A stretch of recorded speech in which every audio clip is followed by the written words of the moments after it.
السلام عليكم ورحمة الله تعالى وبركاته.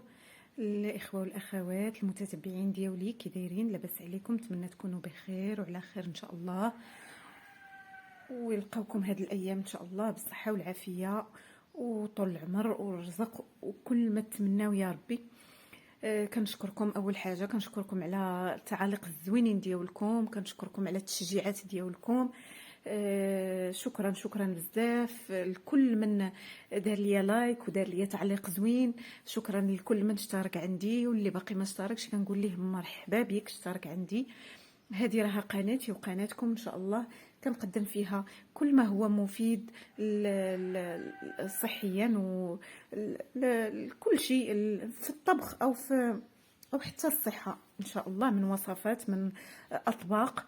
ونتمنى ان شاء الله تعجبكم هذه القناه، ومرحبا بكم دائما. كنقول لكم مرحبا بكم في قناتي وقناتكم، قناه ناديه شاكر. اليوم ان شاء الله مع هذه الموجه ديال تغيير الجو، بزاف الناس مرضوا بالكحه او السعال، كيعانيو الاطفال الصغار، الناس الكبار، كلشي كيعانيها في هذه الفتره. من كيتغير الجو الناس كيبداو يبدلوا ينقصوا الحوايج، وهو راه باقي الجو مضطرب، باقي ما كاينش الصيف، والناس كتمرض في هذا الوقت وكيتزير عليها صدرها وكتجي الكحه. داكشي علاش قررت نشارك معكم هذه الوصفه اللي ما كتخطانيش نهائيا ما كتخطانيش من الدار، لانني كنستعملها ليا ولوليداتي الصغار ولا الكبار. هذه الوصفه راها تنقول لكم رائعه بزاف ومفيده بزاف اللي كيعاني من الكحه. هاد الوصفه البنات، هاد الوصفه راه وحق الله العظيم ما نحتاجش نحلف لكم، ولكن راه الا جربتوها راه غادي تشكروني عليها، راه ما غاديش تبقى تخطاكم نهائيا، لانها مفيده بزاف بزاف بزاف.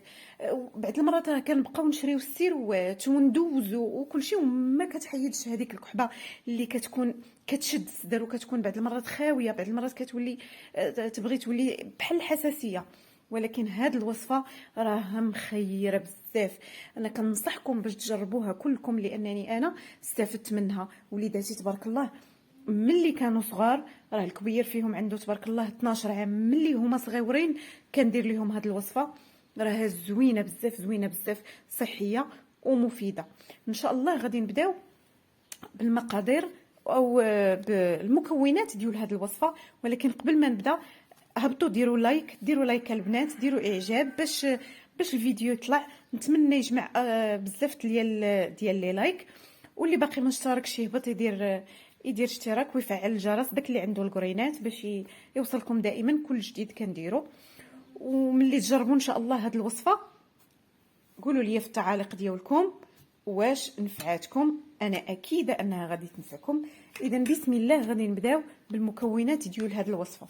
اول حاجه عندي هنا زرعه الكتان، ها هي كيف كتشوفوا زرعه الكتان او بدر الكتان، كلها كيفاش كيسميه. هاد زرعه الكتان راه كلنا كنعرفوا الاهميه ديالها في علاج السعال، مخيره بزاف بزاف. وعندي هنا سانوج، هذا الحبه السوداء اللي كنسميوه حنا سانوج. وعندي هنا النافع وحبه حلاوه، انا مخلطاهم هنايا، النافع وحبه حلاوه. وعندي عرقسوس راه مزيان بزاف، لان هذا عرقسوس هو الكورتيزون الطبيعي. بعض المرات ملي كتجي ديك الكحبه وما كتبغيش تحيد، ملي كندوزو ضروري كيعطيونا لي كورتيكويد، كيعطيونا ضروري الكورتيكويد اللي كيتسمى الدواء المعجزه، باش دغيا الانسان يبرا ودغيا تفوتو الكحبه. حنا غنعوضوه بمواد طبيعيه عندنا في الطبيعه، اللي هي خلقها لينا سيدي ربي، اللي هو هذا العرقسوس. هذا راه هو الكورتيزون الطبيعي، راه مخير بزاف بزاف البنات. شفتوا العرق ديال راه معروف، عرقسوس راه معروف. وهادو هما المكونات اللي عندنا، 4 المكونات فقط. عندنا هاد كيف قلنا سانوج، ها هو كنقيوه. هادشي ما كنقليوه ما والو، كنخليوه كما هو، كنقيوه وكنطحنوه كيولي على هاد الشكل. عندنا زرعه الكتان حتى هي بلا قليان، خضره حتى هي كنقيوها ونطحنوها. وهنايا النافع وحبه حلاوه حتى هما نقيوهم مزيان ونطحنوهم كيف كتشوفوا كيوليو بودره. وعرقسوس حتى هو راه كنطحنوه، ولكن قبل ما نطحنوه في المولينكس كننصحكم تدقدقوه هو الاول، تدقدقوه مزيان بالمهراز ولا بشي حاجه بشي يد المهراز فوق شي زويف ولا شي حاجه حتى كيولي هكا خويطات. عاد ديروه في المولينكس وطحنوه باش ما يخسرش لكم الطحانه. صافي كيولي حتى هو على هذا الشكل. كنطحنوه ونغربلوه باش يحيد منه داك السفل اللي كيبقى فيه. صافي هادو هما المكونات اللي عندي.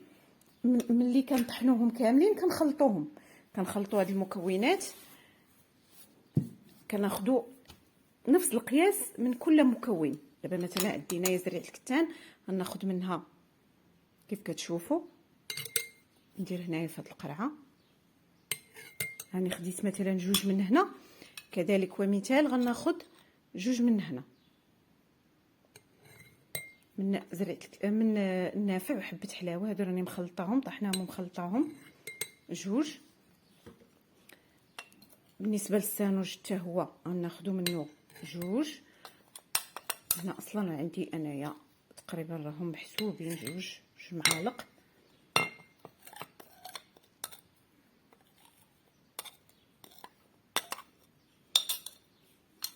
وغناخذوا من عرقسوس حتى هو 2 معالق. نديروا كلشي في هذه القرعه ونخلطوهم.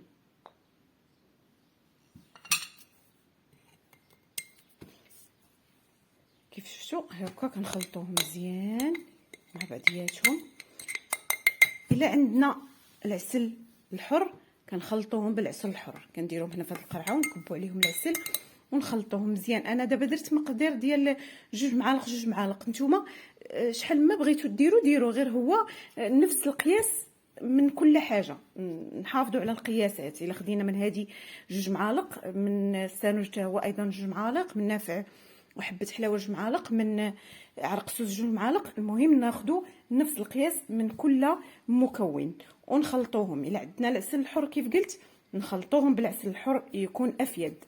ما قدرناش نتوفروا على العسل الحر كنشريو داك الحك ديال العسل اللي كيكون شويه ذو جوده عاليه نخلطوا به. بالنسبه لي انا ما كنخلطوش كامل، كنخليه بحال هكا بودر. وقت اللي بغيتو كنخلط شويه منه عاد ونعطي للدراري ياكلوه. اما انا ما كنديرش مع العسل، كنسفو غير بحال هكا بميها دافيه وصافي. راه زوين زوين زوين زوين بزاف بزاف. ما نقدرش واخا نبقى نشكر لكم من هنا حتى الغدا على هاد الوصفه. ما غاديش نوفيها حقها الصراحه. راه سبق شحال هذا وقلت لكم غادي نجيب لكم وصفه ديال العلاج ديال الكحه، وهي هذه الوصفه اللي قلت لكم راه ما كتخطانيش. انا اول مره جربتها كانت دارتها ليا لوستي الله يعطيها الصحه، حتى هي اللي جابتها ليا وصوباتها ليا. من تما صافي بقيت كنديرها دائما. من هاد في هاد الفيديو كنقول لها شكرا فطومه على هذه الوصفه، لانها راه نفعتني بزاف. وكنتمنى حتى نتوما تجربوها لانها غتنفعكم وتنفع وليداتكم. ونتمنى تقولوا لي في التعاليق ديالكم واش هاد الوصفه عجباتكم. وكنشكركم على المتابعه ديال هذا الفيديو، والله يجيب الشفاء لكل واحد ان شاء الله. وردوا البال بزاف في هذا الوقت، لان باقي راه الجو والمناخ راه كله تبدل. ما بقاتش الربيع في وقته والصيف في وقته. سبحان الله المناخ راه كله تبدل. ما نحاولوش نبداو نقصوا الحوايج ونقولوا راه حكا الحال سخون، ولكن لا، راه كاين مازال البرد وبنادم مازال مرض. ومع هاد الاجواء ديال الكورونا وداكشي الانسان يحاول انه يحافظ على نفسه باش مناعته تبقى قويه وباش ما يتصابش بالنزلات ديال البرد وحتى بالسعال. والله يجيب الشفاء للجميع. وشكرا لكم على المتابعه ديال هذا الفيديو، والى اللقاء في فرصه قادمه ان شاء الله.